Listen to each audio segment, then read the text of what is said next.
You just picture, you got to grab the handles and.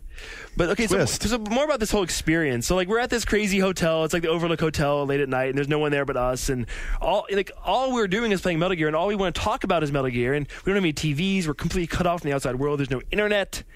So really, we were in this like crazy Metal Gear environment for 72 hours with these other journalists. I got to stop and do something here, Shane. Right. On your list, part of your instructions and basic rules say, Konami encourages the writer to frame the game experience in the context of the preview event, including the 3-day schedule, meeting Mr. Kojima, and how it was to finally get their hands on the game before anybody else. How was it, Shane? So, Shane, I have to point out that they've got to be pretty happy with you so far. Well, and I got to say, like, that thing pissed me off the most, because that's like you can talk about this experience and like how it completely altered your worldview, but you can't actually talk about the game at all. It's like, but don't you feel like that's Shane, offensive to me? That how do you think line you joined the Billionaires Boys Club? Like, dude, you got to pave the way in money hats. That line, I mean, everything else there, it's fine. It's like, okay, yeah, we don't want you spoiling this game that's based on, where in the plot plays such a crucial role. But that is like, tell them about the hotel and tell them you were the first. And, like, and then there was like I'm the last person. A sub-headline for one of these previews that did just that. Guys! I was the first person to beat Metal Gear Solid 4, and it was awesome as the subhead you read. And like, but the true funny thing is, I probably biting the rules, man. And I probably would have been the first person to beat it, but the first night I was furthest along. So after dinner, we were supposed to like hang out and just chill out because we'd played for 10 hours. And they were like, if anybody really wants to go back, you can, but we're supposed to hang out. There's a party planned tonight. And every single person except for 3 of us went back. Shit. And I was like, well, I'm already so far along, and they've given us enough time to beat this game. It's not a race. I'm sure a lot of the people there. I mean, did someone stand up like it's taking a test? It's not a race, but someone stands up, makes it all loud, puts paper all loud on the teacher's desk. It became a race, and like even though at that point I was the furthest ahead, I was the first person to beat Act 1 of all 16 journalists. But look at you, you're trying to. Dude, I wasn't the first to beat it all. I was the first person to beat Act 1. And I wouldn't have talked about this, but the other people are like, it is a race, and I was the first one to beat it. And it was fuck you know about Act 1. It was actually a guy from Edge who was the first person to beat the game, and Jeff from IGN was the first American journalist to beat the game. And it doesn't really matter because it's not a fucking race. Says the loser. But it's like, what the hell? And there's all these shades of like the first of this group. Well, and what's really strange about this whole experience, like I'm just saying, I'm not accusing them, but I just want people to remember their jobs because this is a problem. Like, right? Well, I don't want to hijack it, but to bring this up. If you're from GameSpot, they recently put up, and all of us do this. Well, not this specifically, but they just put up a video review of Condemned 2, and someone sent it to me, and I watched it, and it was like a guy wearing a pig mask and a hood, and they had all these horror effects, and he would just be like, in a slow down voice, like, you can break skulls with bowling pins. You can put people's heads through like drill presses, and then on it went, showing the footage and showing the guy, and then at the end I was like, that was a goddamn advertisement. And I was like, imagine if like Lisa Schwartzbaum or something from Entertainment Weekly puts on a rubber dinosaur mask, stands in a bunch of fucking plastic shrubs, and then goes, rah, rah, like a Dungeon Dragon when the time comes to review Jurassic Park 5 or something. 4. So... Well, there's kind of a stretch between this and that, but I'm just saying, people, I just always want people to keep perspective and keep in mind, know why we're doing what we do. But what's funny, Sean, is you asked me to remember my job, and during this whole time, my job was not really as a journalist, and my job was not to write this preview based on this embargo.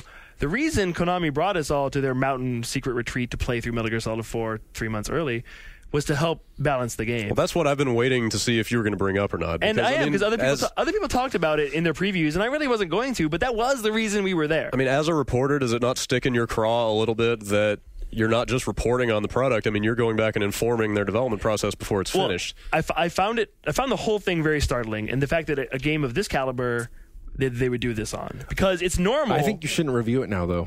We definitely won't review it. I probably shouldn't. Okay. He definitely won't. I probably shouldn't. And the point is, like, it's normal for a company like EA to hire not the journalists who aren't affiliated with anybody to play through a game and to review it and to tell them what they would give it. But that wasn't what this was. Right. So after every day, we had to turn in our homework. And our homework was what we'd done, what we thought about it, any problems we had, what we thought was good, what we thought was bad, everything. It's our whole thoughts on the game. Well, they obviously had both in mind. If they had the embargo all established in advance, and you knew weeks ago that the time would come when that embargo would lift. Ultimately, what we played through of Act 1, it was the full Act 1, but it wasn't. It was, we'd played a third of that at TGS. The TGS demo was the same level. I mean, it's come a long way.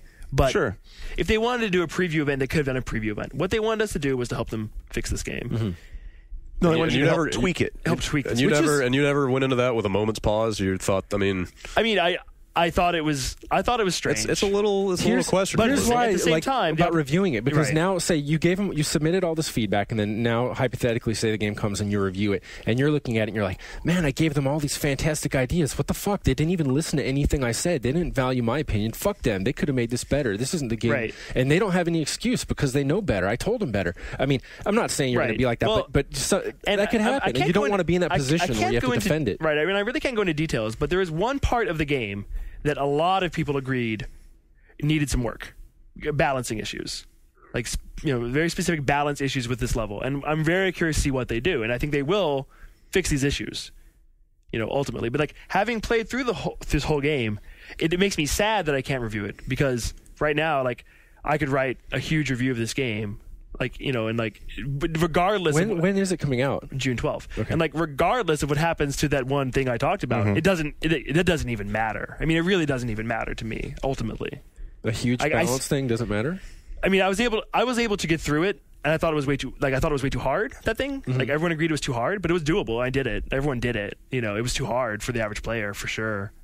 But It's an interesting question. I mean, I agree. I agree that someone who goes and does an event such as this, where you're specifically giving feedback for the purpose of refining the game, absolutely should not review. right, It should go. Like when I did one of these for Medal of Honor European Assault, and I was a freelancer at the time in between jobs, and I told everyone at EGM. So Right. when the time came, I think you guys asked me to review it. You might have been reviews at the time, and I said no, or Damien. It's like I can't review this because I've already looked at it and gave them feedback. So yeah. At the same time, we're the ones who skewer their games all the time, so I can absolutely understand why, especially like a guy like Ryan looks at it and says, you know what, these are the guys who are the most acquainted with this game, have among the people in the world some of the highest expectations for what this game needs to achieve.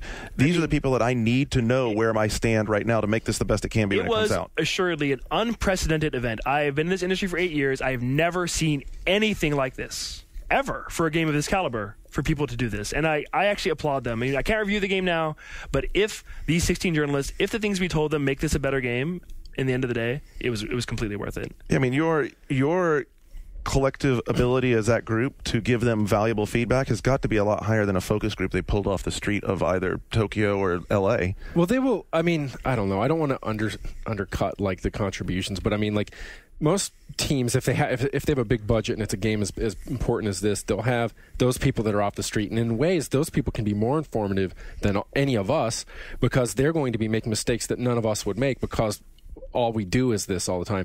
But in addition, they'll pull in consultants and specialists that will. Sometimes they're us, sometimes they're writers or something, so to speak, freelancers, or they'll get people that's all they do. That's their full-time job, is to go to different, people like, isn't like, I got to be careful. I might not. We were just talking about someone from a big game recently got upset with what he was doing and kind of just moved on.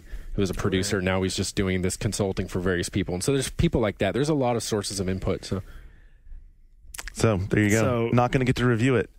But the experience is irreplaceable. I'll never forget it. And like, while we were there, it was all so surreal. And for those of us who are real Metal Gear fans, it was a once in a lifetime opportunity. And you weren't eating like sushi off naked chicks at night, though, were you? No, but it was funny. Like every night, late at night, like at 1 a.m, Kojima would show up and like have a fireside chat. And if you were still awake, you could go and like talk to him. And like it was really informal, just like Sean's face. Yeah. Yeah. So there were these fireside chats with Mr. Kojima, where the Europeans would ask really amazing questions. Really European questions? Yeah. Tell us about this. Like, what did they ask him? Like, what's the best how kind of many sushi memory you got card for space? How many blocks on your memory card? Like that, the minutia. I'm like, but that's you just see. Garnet was just saying how utterly helpful and informative it is to have you, the gaming elite, there, and that if they're having one-to-one talks with Kojima and all they can ask this, like, I'm assuming he's a really fascinating guy, is like about memory card space. Right. Well, that's those people, but like that sounds like some people fools. would ask really fascinating questions and get really fascinating answers. So I mean, it was a rare. For instance. What's the most interesting thing you learned about Kojima? When he revealed that he really, he hadn't, like 5 years ago, he had never thought of making this game. And like, the process of deciding to make it and how to make it. And when he realized what he had to do, like, that he had to do it right. And how much work went into the narrative. and how he worked closely with Peyton and this guy Murata to work on it. And Did he say why he made this game, considering he's finished the last 2 Metal Gears before this, saying this is going to be my last Metal Gear? He's like he's like any like the I talk about YouTube users a lot, but I want to spread the word on the guy Fat Man. I forget his code, but he basically, if you look at his history of YouTubes, it's like Fat Man whatever eats a vat of gravy and uses his tit as a napkin to wipe his face. But then the very next one will be Fat Man's last video, and on it goes. So every 3 is like Fat Man's last video. So it's like. He it's like anything, overeating or smoking. You're like, dude, screw this, man. I'm not making another one. Yeah. 2 days later, he's like, God. Yeah. But I won't believe it until he makes another game. I think he means it this time. I think he's really done this time. I won't believe it until there is another game with his name on the shelves. I think it's really done. I think he's really done. He's going to do something entirely new, and you love it. It's not going back to the Zone of the Enders or people want that. People want. I mean, but dude, that's why we have Hollywood waste all this money making Transformers movies and G.I. Joe movies and all this shit. It's like, wouldn't you rather see him? Like, what's the game that he's been wanting to make that's been convincing him over and over again that he needs to stop making Metal Gear and do something else? What's that game? It's true, but I think he is done this time. We'll see, but. Oh, there you go. And we're done until we come back on the other side with the news, where we have sales data from Japan that will be absolutely no-brainer, and everything from that to UK tabloid paying people to blame games for violence, which is awesome. Anyway, stick around. We'll be right back with that.